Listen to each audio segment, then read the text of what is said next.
Karibu Homesport kwa taarifa za kimichezo. Pia usisahau kusubscribe na kushare na kucomment kwenye channel yetu. Asante.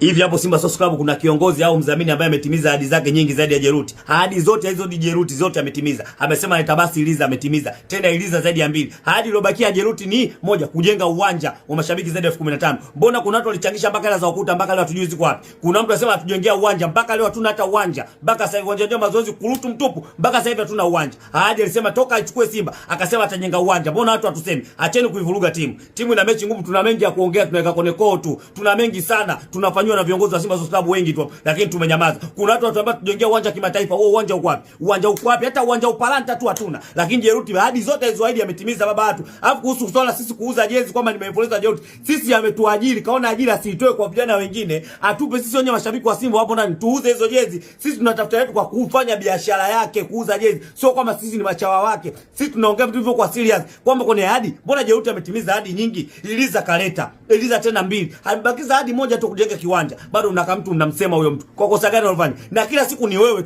unakaza kumsema huyo mtu. Hakuna mtu mwingine zaidi yako wewe kumsema. Kila siku ukiamka kumsema. Juzi umeenda kupewa jezi pale umepoa. Umepewa jezi umepokea mikono miluku umepoa kabisa. Mbona ukoongea pale kumpa mambo yako? Kwa nini hujamwambia pale useme? Mbona uko unapewa jezi unatemeka jezi ya bure umepoa mpaka leo unaivaa?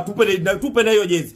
Rudisha na hiyo jezi watu ya bure uliopewa. Mbona tuseme? Acheni maneno, timu ina mechi mingi za kufanya. Kuna viongozi ambao mnawatetea wameahidi ahadi nyingi hapo Simba na hawajatimiza. Kuna mwingine tulichanga mpaka pesa mpaka leo hakuna kilichotokea. Huo uwanja uko wapi? Tulichanga hapa. Huo uwanja uko wapi? Mbona mseme au mama? Mnasema kuhusu sio X Factor sio nini? Hela milioni 63 mtu anaweza kanunua X Factor. Alisema jezi 100,000 zikiisha atamleta X Factor. Mtu kuna milioni 63. Kuna milioni 63 unamnunua X Factor. Hata mchezaji ukaenda daraja ya championship upate mchezaji wa milioni 63. Alafu mnakaa mnapiga makelele sio nini? Mtu afanye vitu gani aelewe? Iliza ile pale, wacha Iliza tena 2. Moja ya mashabiki, moja ya wachezaji. Kuhusu tu uwanja ndio bado anatimiza ahadi ya kujenga uwanja. Kuna mtu ametimiza ahadi nyingi kama Jeruti pale Simba Sports Club. Mabosi zenu wamefanya hivyo. Acheni kelele. Tuna mechi muhimu dhidi ya Pamba Jiji, tuna mechi muhimu dhidi ya Singida. Acha kupiga kelele kwenye mitandao, tuna focus na Simba sasa hivi. Hawa wanaoipa kufanya press kumtukana mtu fulani, tushatoka huko.